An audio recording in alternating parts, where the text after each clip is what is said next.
Hi and welcome to the PowerWork YouTube channel. In this video we're going to focus on Microsoft Fabric, in specific the Medallion architecture in Microsoft Fabric, what it is, how we can structure it, and how we can use a workspace structure to organize our Fabric items in a Medallion architecture. So let's have a look at how we can structure our Medallion architecture in Microsoft Fabric. In this case we have 7 workspaces, as you can see on the left hand side of the slide. You can see that the silver workspaces and the gold workspaces both have a deployment pipeline. The reason we don't have this in the bronze layer or in the bronze workspace of our Medallion architecture is because we are dealing with the raw data format and we don't need to go into a test or production workspace to test any kind of transformation, any kind of editing or like that.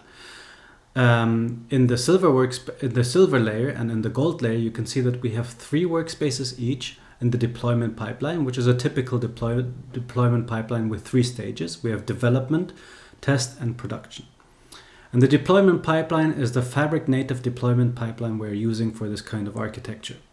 That means we have 3 deployment pipeline stages and 3 workspaces to which we have assigned each stage of the deployment pipeline, which is dev, test, and prod. And we have this in both the silver layer and the gold layer. The kind of data that we have in each of our Medallion architecture layers, so in the bronze layer, the silver layer, and the gold layer, is in the bronze layer we have the raw data, yeah? So we expect to have like CSV items, Parquet format data. We're going to get to that in a second. In the silver layer, you can see that we have our enriched and transformed data.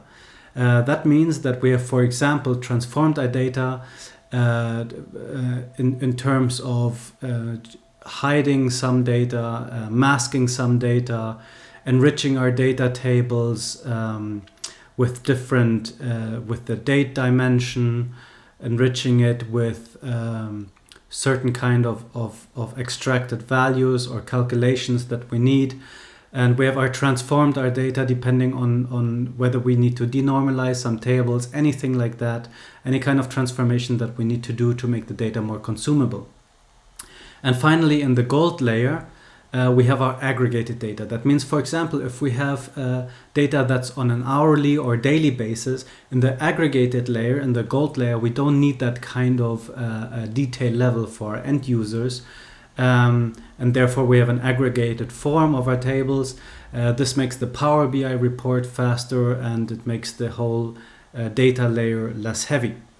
The types of models, data models we expect in each layer, in the bronze layer are none. We don't have any data models, so this is just the raw data that's in the layer. And the silver layer, we can either have a star schema or a snowflake schema. This is because we might not have denormalized the data into a star schema yet. We might need to have a separate dimension, a more detailed dimension structure in a snowflake type to have different kind of logic for the end users because they want to make some analytics that are more on the detail level for each dimension. But in the gold layer, we would just have the standard star schema, which is a fact table with all the dimensions around it.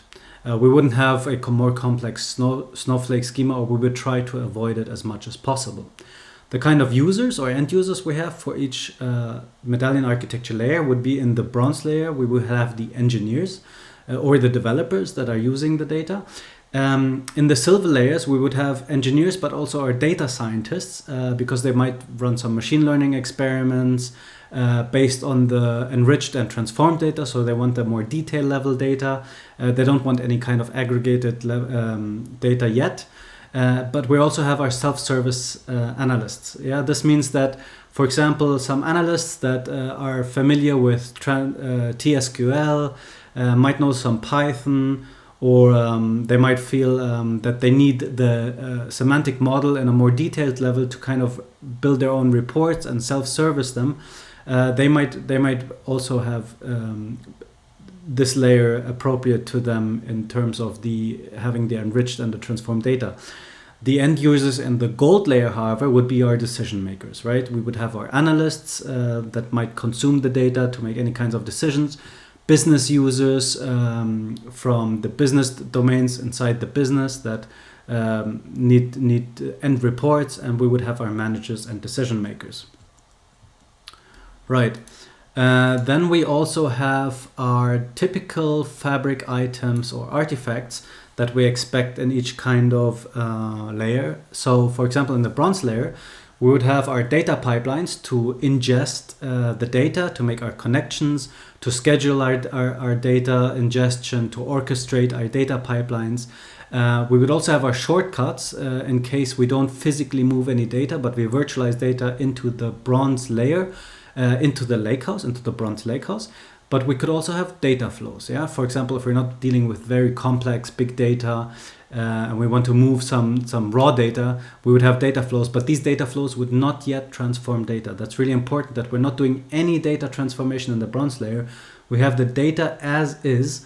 And this would mean that we have in our bronze lakehouse, we would have files like CSV files, Parquet files, anything like that that is later being used in the silver layer.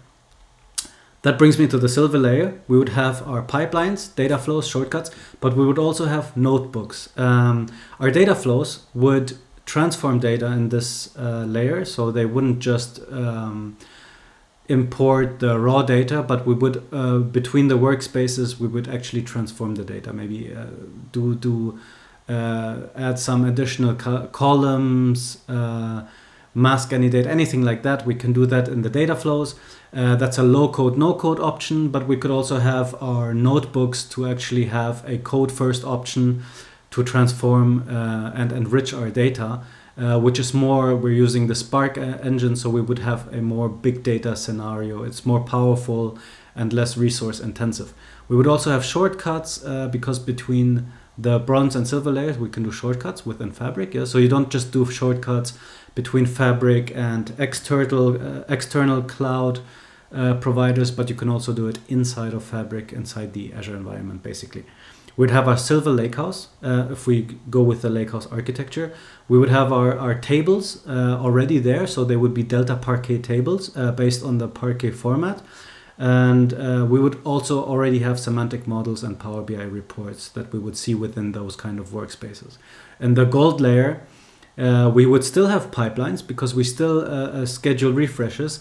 The reason is because in the silver layer, we also have data, but in the gold layer, our gold lakehouse would be dealing with more aggregated data, and we might have some notebooks or data flows that are transforming this data, and we would have this inside a pipeline to schedule it and to orchestrate it. Pipelines are not just for ingesting and orchestrating data, but we can also use it to transform and aggregate data, to put any kinds of items in it, schedule it, automate our processes. This is why we have pipelines.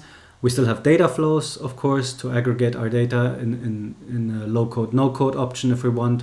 We have our shortcuts again to virtualize data between the different workspaces and lakehouses, and we have our notebooks, to again have a code first solution.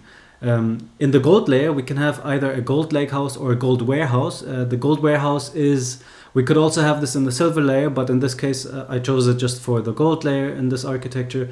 The reason is that we might have structured only data in the gold warehouse and a TSQL first solution that's more common for the analysts and the self-service users to develop their workspaces. They might feel their reports and their semantic models, they might feel more friendly with the TSQL environment rather than having a lakehouse and having to use either data flows to transform the data or notebooks in this case, which would be more common. The format again would be Delta Parquet. This is the most common format for the entire one-lake structure that we have in Fabric. And we will have our semantic models, our Power BI reports, but we would now also see our Power BI apps with our audiences where we share the data and the different reports with the different use cases for the different kinds of users that we have. We could also see, of course, Power BI paginated reports. We could see real-time intelligence reports, anything like that. I mean, reporting in general in this case. Then finally, I have some screenshots for you, what it would look like in Fabric. We would have our workspace structure would look like this, for example, on the left-hand side. You can see that we have a single bronze layer workspace, and then we have our silver layer, which is the dev, test and prod environment, each one having its own designated workspace inside a deployment pipeline, and the same for the gold layer. And then you can see on the right hand side what my deployment pipelines would look like. I would have two, one for the silver and one for the gold layer in the Medallion architecture. And on the bottom right hand side we can see what a gold pipeline would look like. I have two warehouses in this case. One warehouse is already synced and I haven't deployed anything yet. This is just for showcasing. Okay, that's it for this video. I showed you what a 7 workspace architecture, Medallion architecture could look like in Microsoft Fabric using a lakehouse and a warehouse combination. I showed you what kind of typical Fabric items would be in which workspace, what the end users would be for each Medallion architecture layer, and I hope it gave you some insights into how you can structure your Medallion architecture inside Microsoft Fabric. The idea, of course, is that the data quality improves with each layer, and that we serve as many stakeholders as possible and structure and have our security structure really well formatted in this kind of Medallion architecture. Thank you very much for watching, and please subscribe for more.